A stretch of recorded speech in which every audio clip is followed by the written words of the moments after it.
friends, happy September. I haven't made one of these in a while, but I was really trying to find a September readathon that I thought I could do and that I could do well, that I really just win at. I didn't find that, but I still have quite a few books that I want to read, and I want to be a little more active on YouTube because I like it here. This is a nice place, and I like all of you. So here's what I'm planning to read in September. First of all, we have one audiobook, the first book in the Mortal Instruments series, City of Bones by Cassandra Clare. I have that as the audiobook from the library. I'm pretty excited to get to it. I know I'm definitely going to read it. It is the oldest book on my TBR. I added it to my Goodreads TBR in 2012.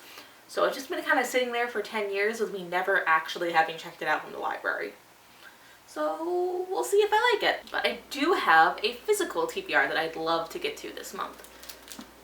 First up, The Throne of Fire by Rick Riordan. This is the second book in the King Chronicles.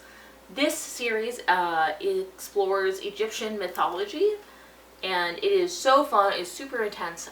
I really liked the first book, The Red Pyramid, partially because of how it explored a sibling relationship between two biracial siblings. Even though they share the same parentage, they looked really different and experienced the world really differently because they were read by society as different races.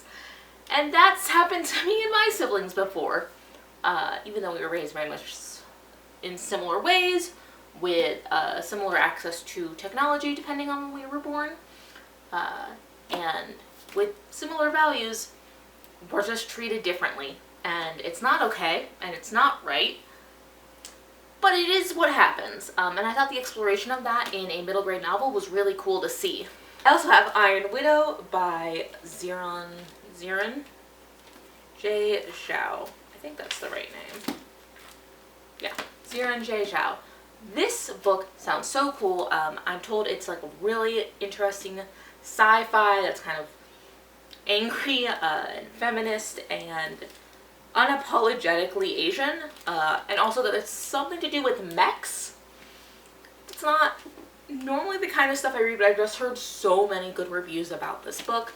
I've checked it out from the library before, but I wasn't able to get to it before I had to return it with the waitlist, so I really want to get to it this time, finish it off, and give it back to the library for someone else to read. I have Aristotle and Dante Dive into the Waters of the World by Benjamin Illyrie Sanes. I have not read this book I haven't read the first book, Aristotle and Dante Discovered the Secrets of the Universe, in a while. A few years at least, but I remember really liking it when I first read it. It was a little bit weird because I didn't realize that it was like historical fiction, but not too much. And I'm really excited to see what happens to these two characters that I really grew to love in the first book. And finally, the last book that I definitely am going to get to this month is Stamped Racism, Anti-Racism, and You by Jason Reynolds and Ibram X. Kendi. I heard it's a really good book, and it's a book about the here and now of race and what race is like in America. And I'm interested in it. I've heard really good things about it. It's been on my TBR for a while, and I want a chance to really read it. I've heard it's a very accessible text. And I can't wait to get to it. These are the books I am definitely getting to this September. Let me know what you're reading down in the comments below. And if you know of a readathon in October that I should check out and that I should be doing, please let me know. I do want to do more readathons. And if you want to see more from me, please subscribe, watch another video of mine, or support me on Patreon. And hey, I love you.